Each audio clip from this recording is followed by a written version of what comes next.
Morning. Well, today we're at Alnwick Castle. So we've got a day away from the trail, the cycle track #1, national cycle track, and we're having a day off, and we're come to Alnwick Castle. So we'll have a look around Alnwick Castle, see how we cope with the disabilities.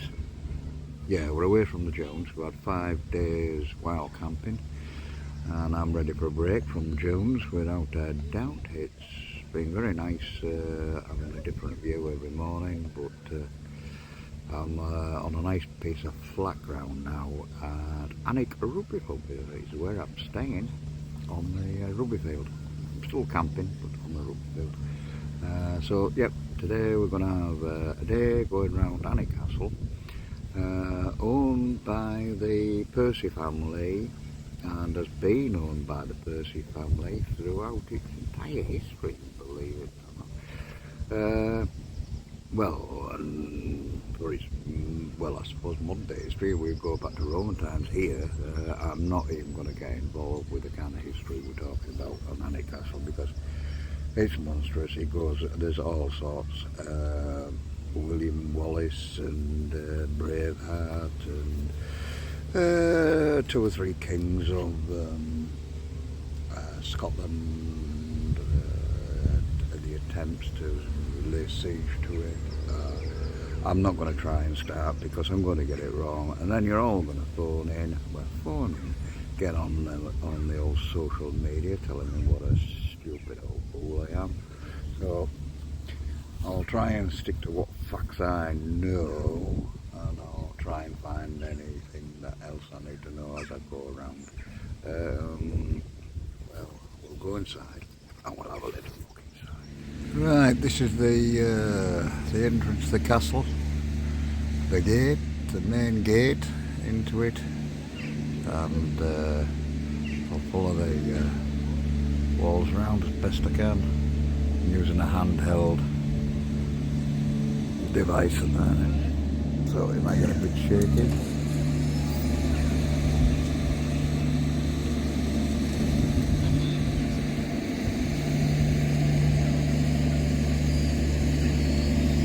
Quite a marvellous entrance to the place. I'm sorry about the guy cutting the grass, I must complain.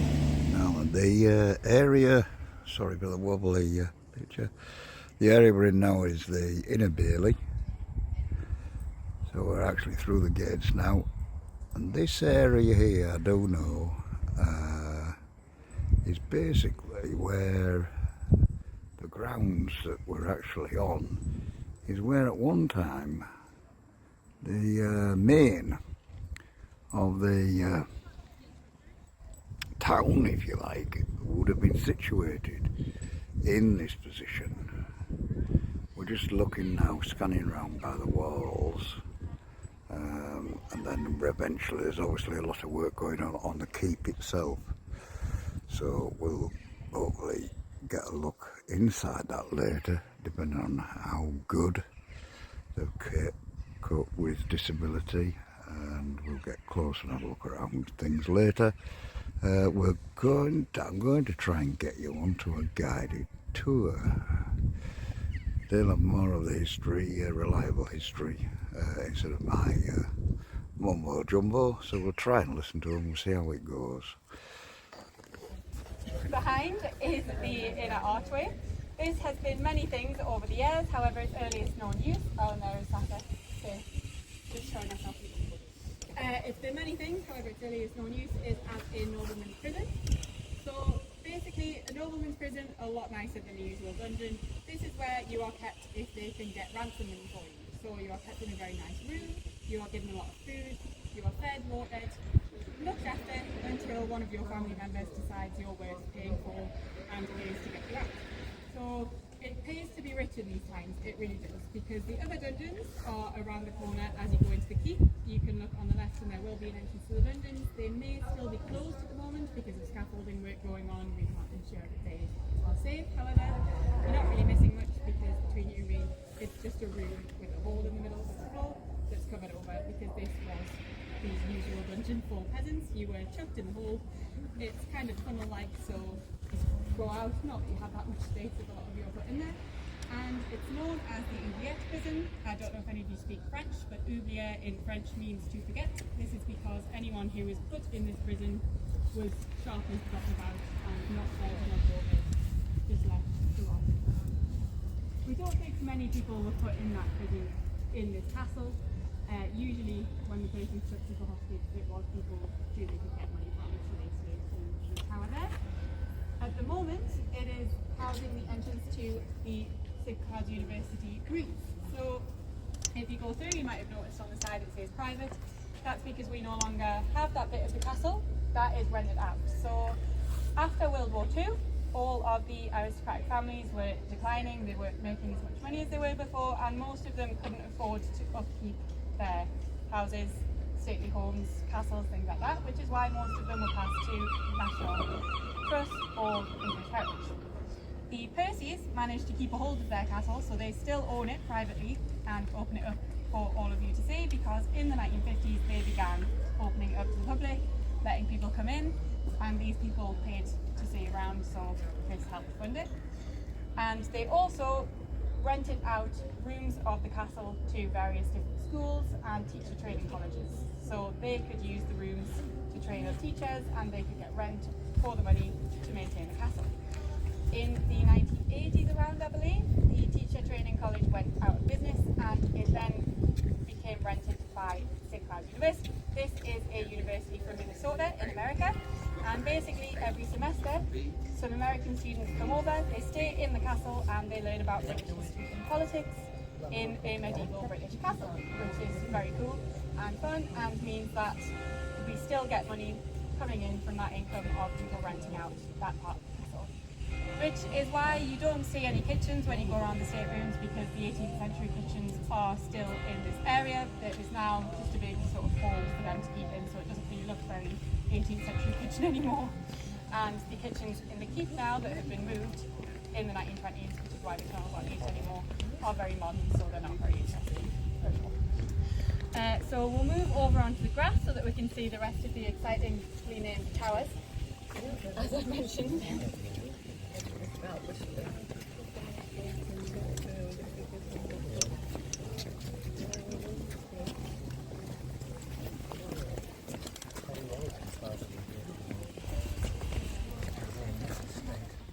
Right, I'll try and give you a bit of the talk that could get a bit long-winded.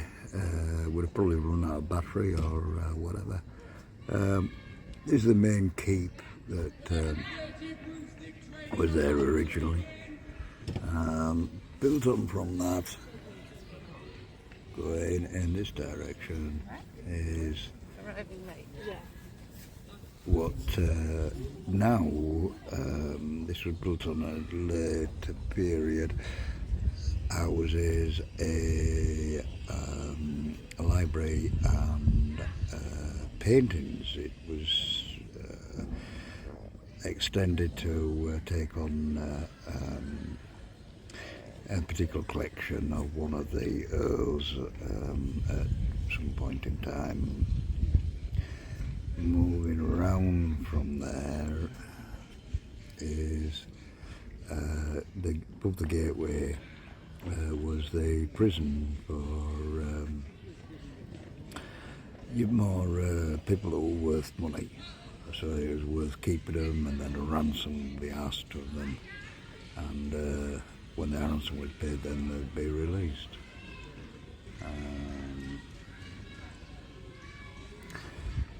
Following around in the opposite direction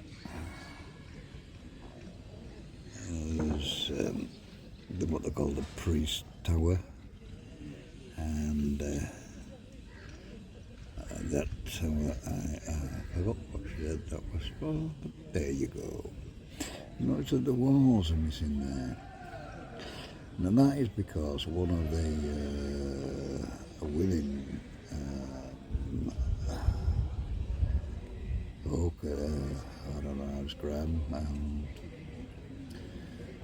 not any less, well, whatever. decided to have the walls taken down so that she could see the view. So that's the reason why that big open gap is there. And then at a later stage, the cannon were fitted when a more butch Earl decided he wasn't really wanted to look at the views. He wanted to have some cannon there, purely, really, for the looks of the thing. We're now looking at the Barbican. Now, this, when I was talking about the other entrance, main entrance, no, I was wrong, as usual. This was main entrance. I want the Barbican. It's something I don't know something about. It's just near my hometown. We obviously have the city of York. And York has many Barbicans, all built round its exterior walls. The reason for a Barbican is quite a sinister little piece of engineering. Unlike what you may think it's about, as many things are called Barbicans, but for nicer reasons than what it was the real name is all about. Barbican, it was a thing that was developed, I think, by the Romans, but I may be wrong. And basically it was a set of two gates with an inner court. If you came in or broke down the gates of the first court, or you were let in, as many cases, into the first gateway, into the first open part, you found yourself surrounded by walls, and above them wall, right in front of you, would be a second gate and colours blocking your entrance. The first gate you just come through and broken through, a colours would drop down behind you, and above you men would be firing arrows and hurling down rocks on you, and giving you a pretty horrible death in your own little what would you describe it as? Well, there was no escape. Once the portcullises were down on each end, you were just there ready to be slaughtered. When one lot of people were attacking force, was the gates would be opened again and be open to another attack. No doubt the same end came to the second lot of people that would enter the Barbican. So that's what a Barbican's about. It's not some pleasant thing that you might see dotted around the country, that earls and plays and this and that and conferences. It's quite a horrendous place to end up. I'll just try and come round a little bit gently.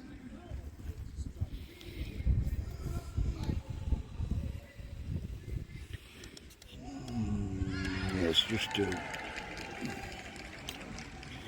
finish off this section, there is the clock tower, and we'll stop there and move on. Right, we're inside the keep now, so I'll have to do this all by hand, so forgive me if it gets a bit jolty. Looking up now, I'll have to get that we can see the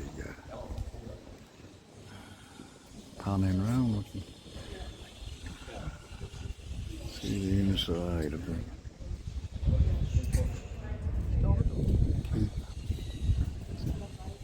Just down a bit.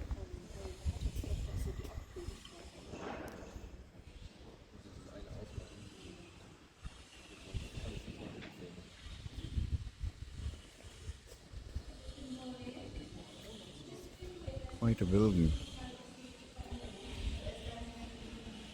I was obviously wouldn't have been like this all of the time.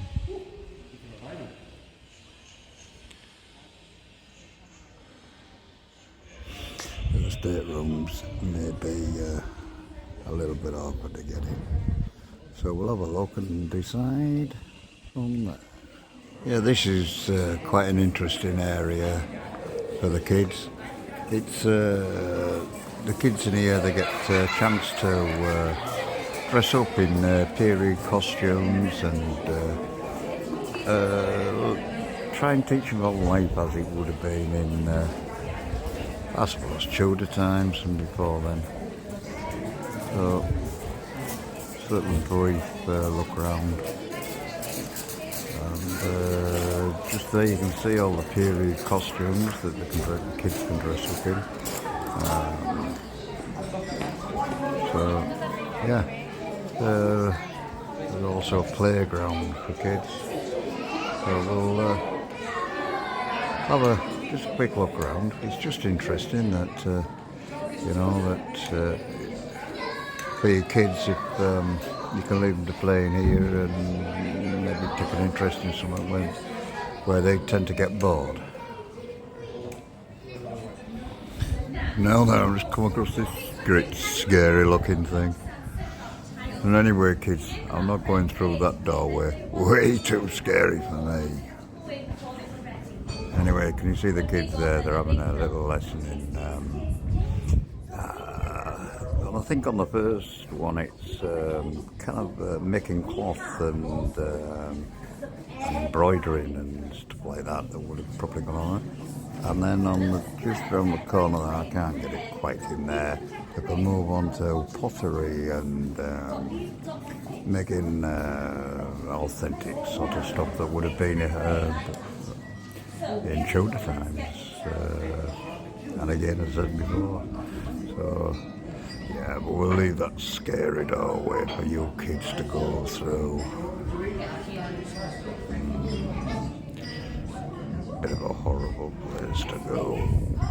Yeah, this is the view. You remember me talking about why a certain section of the wall was taken down? It was so that this view could be seen from the quarters of the lady that was in charge of the castle at that particular point in time. Yeah, they're quite nice, but I don't know whether I've taken the wall down to look at it. But there you go.